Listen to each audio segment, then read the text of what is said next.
नाही संध्याकाळी आपल्या घरी नसलं तर कोण तर आमंत्रण तर देत या पोपट सारखं कवाबी जेव्हा या म्हटल्या खडीला मालक आहे हो.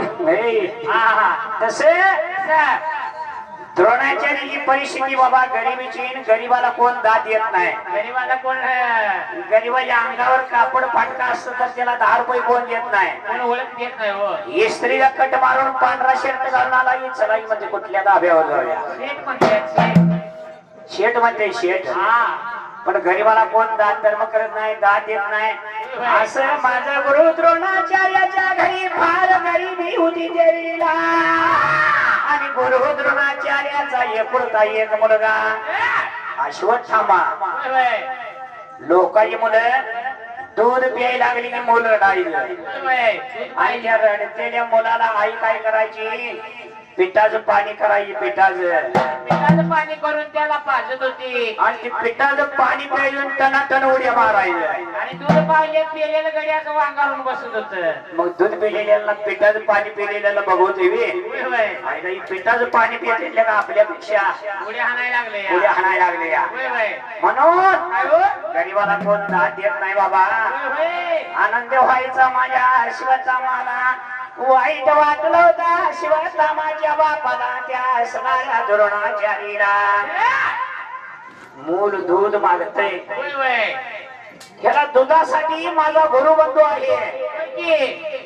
तुम्ही कसं सगळं गुरुबंधू आहे एक जागी झाली आज पासाया वासानं तरी ओळख कशा सगळं गुरुबंधू एक झाला. कसे माझ्या द्रोणाचार्याने विचार केला माझा गुरुबंधू आहे म्हणला द्रौपद राजा आणि त्याच्याकडे जावं एखादी गाई मागून आणावी आपल्या मुलाला दूध पाजावं म्हणून काय केलं होतं. आपल्या गावचे कुटनोर गावचे पांढरे मेजर नंदकुमार पांढरे मेजर साहेब आहेत. वेळोवेळी आपल्याला सहकार्य करतात आणि आज गुरु पौर्णिमेच्या निमित्तानं 501 रुपयाची भेट सुरेश कट्टीकर आणि मेजर साहेबांनी दोघांनी आपल्या काय म्हणले माहितीये का गुरुच्या बागेत सुरूची झाड केळी नारळी आला पाडण खाऊया गुरु घरी राहूया गोडी येईल बरी खाऊया गुरु घरी राहूया गोडी येईल बरी.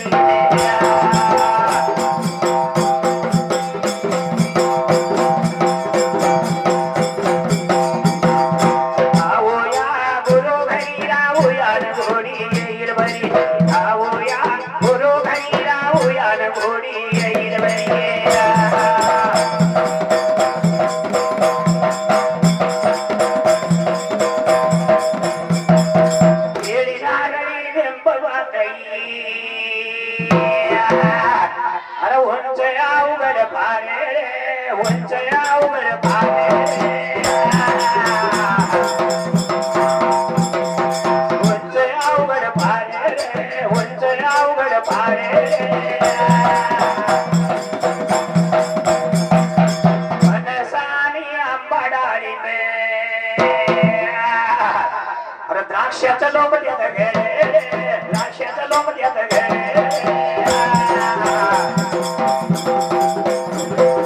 द्राक्षाचं लोक देत घे द्राक्षाचं लोक देत घे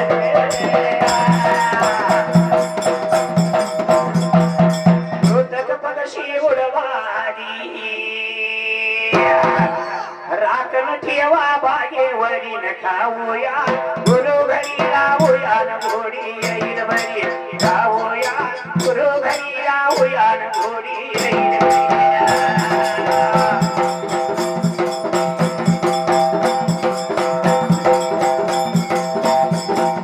दोन दंडानं पाणी पाजती नार एक सुंदर नार एक सुंदर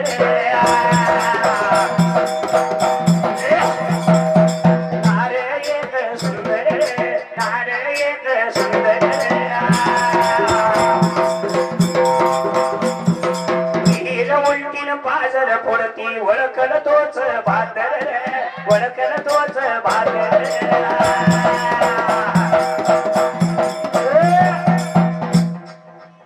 चेल म्हणत होतो आमचं गुरु कोणाच्या अडवणार नाही. होय की आणि आता काय म्हणायला लागले म्हणते या. नाही, कसं? मगाशी मी एका केल्यानं प्रश्न घातला मी सोडूला मी बरोबर आहे हो.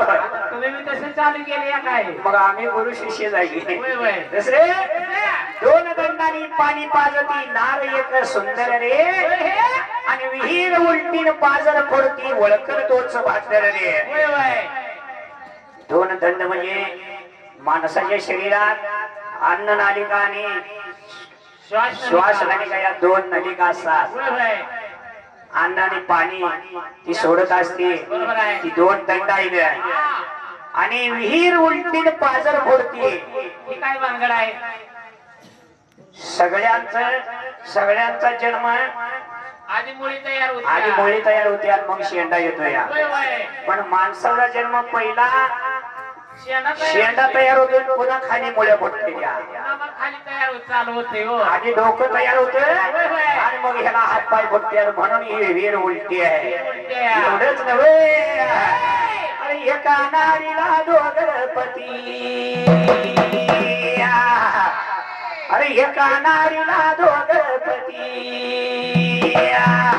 सांगा कोण भोगतोय किती न खाऊया गुरु घरी राहूया न घोडी येईल बरी.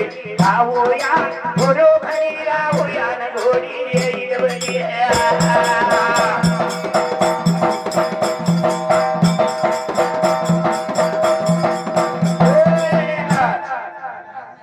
तू म्हटल्यासारखंच आहे बे म्हणायचे बे ना आपण सांगायचे बे आपण. आता त्याशिवाय चालते मी म्हणा कसं आहे काय?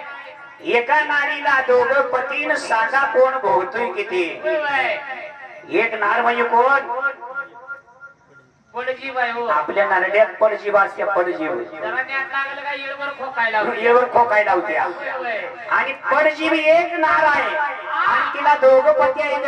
होय ती कोण आहे गं? ओम आणि सोम.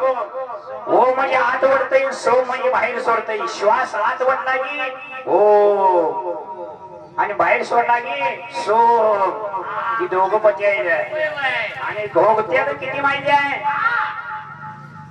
आत 30 सेकंद आणि बाहेर 30 सेकंद म्हणजे 60 सेकंदाचा 1 मिनिट आहे. बरोबर आहे 1 मिनिटात श्वास माणूस 30 सेकंद आत वळतय आणि 30 सेकंद बाहेर सोडतय. बरोबर आहे याला म्हणायचं दोघं पती. होय होय ओम आणि सोम हे दोघं पती आहेत आणि 30 सेकंदाचा टायमिंग आहे त्याला. टायमिंग आहे त्याला म्हणून चांगली जिल्ह्यात शिदेवाडीला